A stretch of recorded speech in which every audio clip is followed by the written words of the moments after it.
Oui, monsieur le maire, chers collègues, je tenais à saluer particulièrement la très riche exposition Fête flamande de notre musée des Beaux-Arts, qui célèbre nos fêtes provinciales au XVIe et XVIIe siècle, et son inspiratrice, la nouvelle directrice, Madame Juliette Singer, ainsi que l'investissement des entreprises membres du club gagnant en faveur de la restauration d'une œuvre flamande des collections du Palais des Beaux-Arts.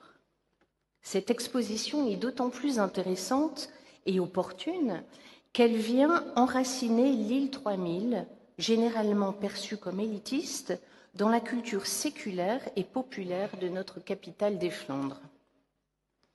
L'information nous est cependant parvenue que le Palais des Beaux-Arts, ayant eu l'heureuse idée d'associer nos deux géants, Lidéric et Finart, actuellement exposés à l'Hôtel de Ville, se heurterait à une certaine résistance au motif qu'il serait difficile à démonter, à transporter, ainsi qu'à animer en l'absence de porteurs disponibles.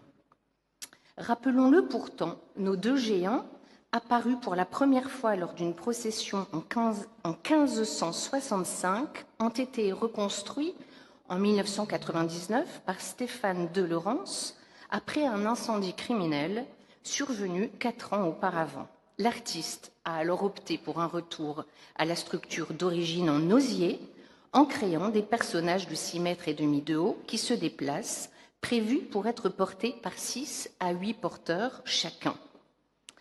Des associations de porteurs existent qui participent à de nombreuses fêtes régionales. Des stages de porteurs sont même parfois organisés comme à Canton, dans notre département, en avril de l'année dernière. Non, ce savoir-faire ne s'est pas perdu. Dans notre ville, les Amis des Géants de Lille ont ainsi fait danser Lidéric devant notre cathédrale à l'automne 2015 et m'ont confirmé pouvoir encore le faire aujourd'hui. Les Frères des Géants, dont le siège est quant à lui à Los, ont eux aussi déjà aidé à mouvoir Lidéric.